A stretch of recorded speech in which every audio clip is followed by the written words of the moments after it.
problème d'ordonnancement, plutôt de planification du projet.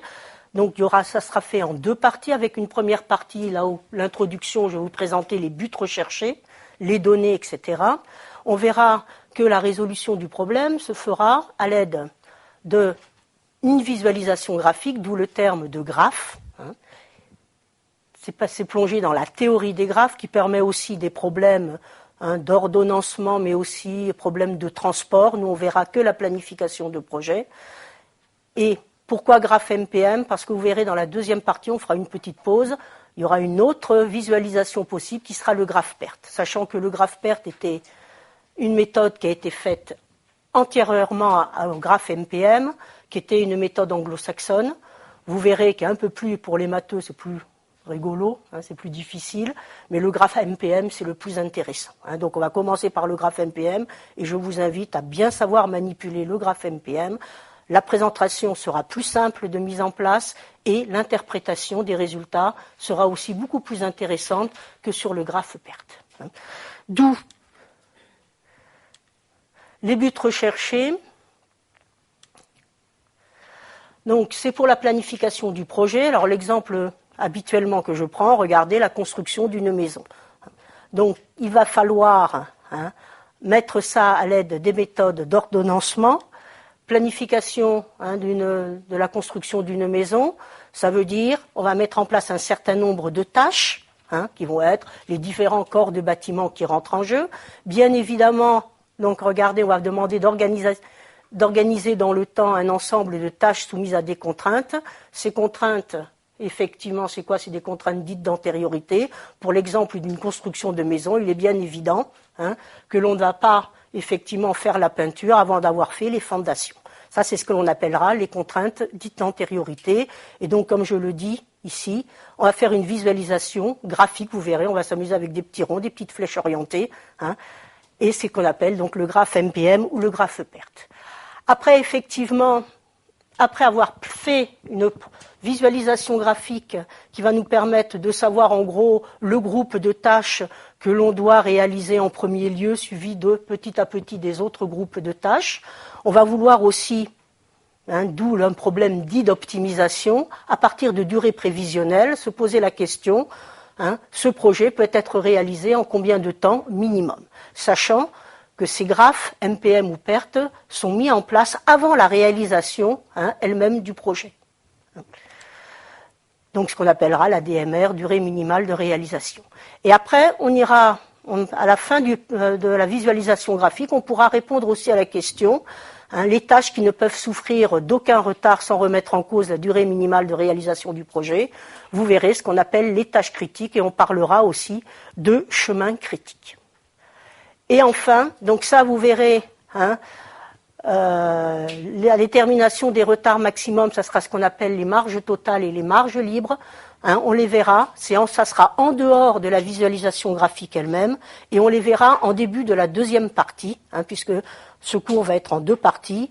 Dans la première partie, on va bien mettre en place le graphe MPM, donc le plus intéressant, et dans la deuxième partie, on verra ce rajout des problèmes des différentes marges.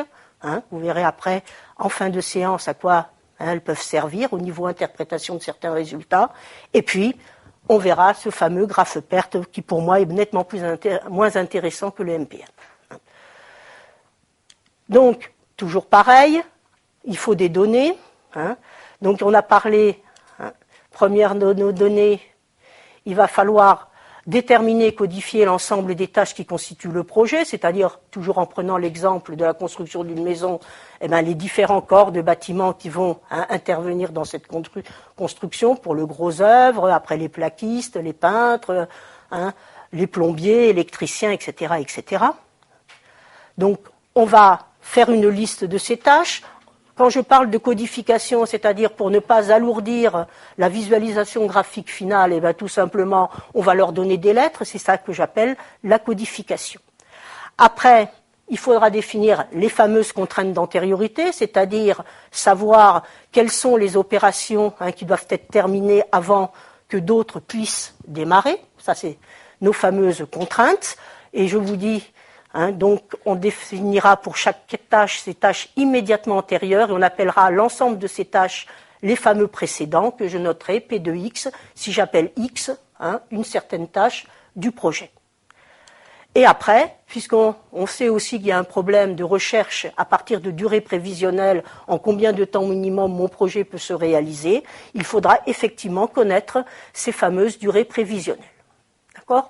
D'où, en général, regardez, si après la collecte des données, et nous, on va considérer que toute cette collecte des données a été faite, et donc je vais vous montrer comment, à partir des résultats de cette collecte, que l'on peut mettre dans un tableau, vous voyez, à 3 colonnes, avec une première colonne où on mettra l'ensemble des codifications des tâches, une deuxième colonne, l'ensemble des précédents pour chacune des tâches, et une troisième colonne, les fameuses durées que j'appelle DX prévisionnelles. Donc, voilà, on part sur ces données et on va voir qu'est-ce qu'on peut en faire. Alors, toujours pareil, le plus simple, c'est de travailler à partir d'un exemple concret. Donc, je vous propose l'aménagement d'un parking souterrain. Donc, le descriptif du projet, et voilà. D'où voilà le fameux tableau. Donc là, vous avez effectivement 1, 2, 3, 4, 5, 6, 7, 8, 9, 10 tâches que l'on a codifiées de A à J. Donc, dans ce cas présent, vous connaissez ce que représente concrètement chacune des tâches dont on parle. La tâche A, zone et plan de circulation, etc. Jusqu'à la tâche J, travaux de sécurité. Vous avez effectivement... Regardez les tâches précédentes. Qu'est-ce que ça veut dire ? Aucune que les 2 tâches A et B peuvent se réaliser sans attendre la réalisation d'autres tâches. Donc finalement, regardez, ça va correspondre aux tâches qui vont nous permettre de démarrer notre projet. Mais par exemple, si vous regardez la tâche C que l'on appelle appel d'offres pour commande matérielle, quand on vous dit précédent A et B, ça veut dire tout simplement que pour que la tâche C puisse démarrer, il faut que d'une part la tâche A, mais aussi la tâche B soient terminées. C'est-à-dire que le zonage et plan de circulation et l'étude de fréquentation soient terminés. Et donc, on a mis... Alors, bien évidemment, cette récolte des données, il faut bien la faire. Donc, bien voir tous les éléments, comment s'imbriquent les différentes tâches les unes par rapport aux autres. Donc, on a ce récapitulatif des tâches précédentes. Et puis, regardez, j'ai bien mis durée probable, parce que vous verrez, quand on parlera... des marges dans la deuxième partie, on en fera un petit exemple. Et bien évidemment, pourquoi j'ai mis probable ? Parce que c'est quelque chose qui est fait avant la réalisation du projet, donc on n'en est pas certain. Donc on va chercher cette durée minimale de réalisation à partir de durée probable. Et après, en cours de réalisation, vous verrez, on pourra aussi utiliser ce graphe et à ce moment-là remarquer, tiens, en cours de réalisation, il y a eu telle modification sur telle tâche. Peut-être que ma durée était erronée et à ce moment-là voir qu'est-ce que ça va avoir comme incidence sur la réalisation de mon projet. Donc c'est pour ça qu'on a mis durée probable. Donc là, n'oubliez pas, toujours pareil, les unités de temps c'est quand même important. Donc là, effectivement, on considère par exemple le 35 que la mise en bois des logiciels va prendre effectivement 35 jours. Donc c'est sur la base de cet exemple-là que l'on va travailler. Et puis on verra à chaque fois les différentes étapes de mise en place. Donc la première chose, vous allez voir, donc pour le graphe MPM, donc on passe au graphe MPM. Donc, je vous ai parlé en vous disant, d'où le terme de graphe, on va répondre au problème posé en faisant une visualisation graphique, et puis je vous ai parlé de petits cercles et de petites flèches orientées. C'est effectivement, regardez comment on va visualiser nos fameuses contraintes d'antériorité. Et donc, si on vous dit la tâche X est antérieure à la tâche Y, ce qui veut dire aussi concrètement que la tâche Y ne peut démarrer que si la tâche X est terminée, à ce moment-là, regardez, voilà la représentation sur laquelle on va se baser. Et bien, tout simplement, on représente mes tâches par ce que l'on appelle des sommets du graphe. Donc, on les met dans le plan. X avec sa codification de la tâche, Y, on les entoure tout simplement pour que ça soit plus lisible, d'accord, et que ça ressorte bien. Et puis regardez, on va faire une flèche. Faites attention, une flèche orientée. L'orientation a énormément d'importance. Et c'est une flèche qui va de X vers Y. D'accord ? Donc la tâche X est antérieure à la tâche Y, X avant Y, donc une flèche qui va de X vers Y. Et donc on dira que X est un précédent de Y, et donc X appartiendra à l'ensemble P de Y.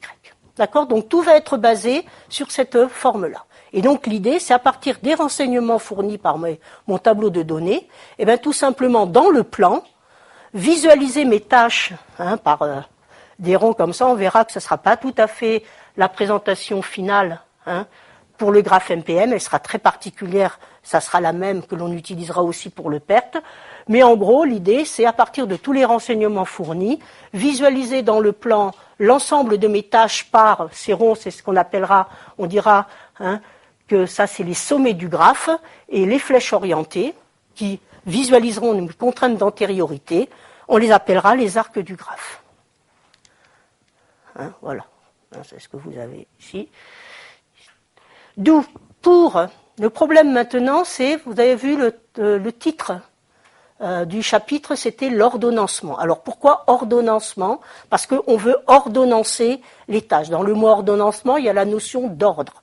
Et tout simplement, l'idée, c'est, on pourrait, à partir des données, visualiser dans n'importe quel sens mes sommets, c'est-à-dire mes tâches par les cercles, et avec les contraintes d'antériorité, faire directement la construction de mes flèches. Mais à ce moment-là, on aurait un graphique avec des flèches tirées dans tous les sens, ce serait illisible. Et comme un projet, ça a un début et une fin, obligatoirement, on montre en théorie des graphes que l'on peut ordonnancer, trouver une visualisation graphique ordonnancée, c'est-à-dire en gros, on va considérer, le début du projet va être visualisé ici sur notre gauche, la fin du projet visualisée ici sur notre droite. On va agencer, l'idée c'est d'agencer l'ensemble des tâches, on va appeler ça par niveau, des groupes de tâches, sachant que les tâches qui seront représentées par nos sommets du graphe, le plus à gauche, représenteront les tâches qui me permettent de démarrer la réalisation du projet, et puis petit à petit, j'aurai les autres tâches, donc ce sera dans un ordre chronologique, jusqu'à visualiser ici le plus à droite l'ensemble des tâches qui permettront la fin de réalisation de mon projet. Et ça, c'est ce que l'on appelle l'ordonnancement. Alors, pour effectivement mettre en place cette visualisation graphique et la faire avec une méthode bien structurée, parce qu'on pourrait s'en sortir de temps en temps rien qu'en songeant, mais ça va être plus simple d'avoir ces règles. On va passer par 3 étapes. L'étape 1, qui va être le dictionnaire des suivants, vous verrez, ça nous permettra plus facilement de reconstituer les flèches. Une deuxième étape où on mettra en place ce que l'on appelle les niveaux du graphe, ça sera effectivement savoir les groupes, comment positionner les groupes de tâches les unes par rapport aux autres, de manière à ce que toutes les flèches soient dirigées dans le même sens, c'est-à-dire du début du projet vers la fin du projet. C'est-à-dire on veut ordonnancer, toutes les flèches vont de la gauche vers la droite. Et le plus simple pour la construction des flèches, c'est au lieu de le faire sur les précédents en MPM, on va travailler sur les suivants. Alors, les suivants, regardez, c'est bête et méchant la définition. On vous dit, si X est un précédent de Y, et tout simplement, je vais dire que Y, c'est un suivant de X. Vous voyez, c'est imagé. Et donc, si Y est un suivant de X, comme on a fait, on a défini P de X, qui est l'ensemble des précédents d'une tâche X, on va définir ce que j'appelle S de X, l'ensemble des suivants de X. Alors, comment faire? Vous allez voir, c'est pas compliqué. Détermination pratique des suivants. Alors, effectivement, comme j'ai des slides, voilà, j'ai fait des petites couleurs. Donc, regardez, moi, j'ai mes tâches, j'ai mes précédents ici. Et regardez l'idée. Pour connaître les suivants de A, regardez ici. Si A est un précédent de C, ça veut dire que C est un suivant de A. Donc l'idée, regardez ce que l'on va faire.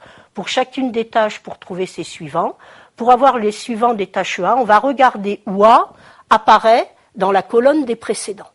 Or ici, on le voit apparaître qu'une seule fois, comme étant le précédent de A, donc ça veut dire que C est l'unique suivant de A, donc il est là. Alors regardez, vous voyez, là j'ai mis en couleur, par exemple, pour avoir les suivants de D, je regarde dans la colonne des précédents où D apparaît, je le vois apparaître 2 fois, ici en rouge, une fois comme précédent de E et l'autre fois comme précédent de F, donc j'en déduis que les 2 seuls suivants de D, tout simplement, c'est E et F. D'accord ? Et donc, on continue de la même manière. Donc, vous prenez le raisonnement, c'est pas compliqué, par exemple, pour avoir les suivants de J, on regarde dans la colonne des précédents, et là, qu'est-ce qu'on remarque?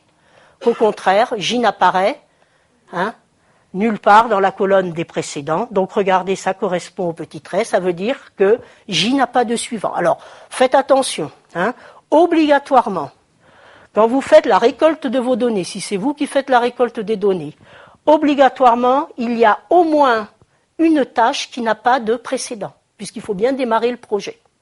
D'accord? Et obligatoirement, quand vous calculez les suivants, vous devez trouver au moins une tâche, il peut en avoir plusieurs, qui n'a pas de suivant, comme là, il y a 2 qui n'ont pas de suivant. Il faut bien, pareil, que le projet se termine par la réalisation d'une tâche. D'accord? Donc vous verrez, ces suivants, on utilisera tout à l'heure les suivants pour reconstituer nos fameuses flèches. Alors, deuxième étape. Donc ça. La deuxième étape, les niveaux du graphe. Donc, petite remarque, ces 2 étapes, la première et la deuxième, vous pouvez les faire dans l'ordre que vous voulez. C'est-à-dire que vous n'avez pas besoin des suivants pour déterminer les précédents, les niveaux, et vous n'avez pas besoin des niveaux pour déterminer les suivants. Donc moi j'ai mis étape 1, étape 2, si vous voulez faire d'abord les niveaux et après les suivants, vous faites comme vous voulez. D'où l'idée générale, voilà. Ordonnancé, c'est ce que je vous parlais tout à l'heure, regardez, je vous l'ai visualisé. Voilà l'idée, début, fin du projet. En gros, je veux positionner mes différents sommets, là vous voyez, j'ai pas mis de lettres, c'est juste mes différentes tâches, mais de manière que quand on va reconstruire toutes les flèches, elles soient toutes orientées de la gauche vers la droite.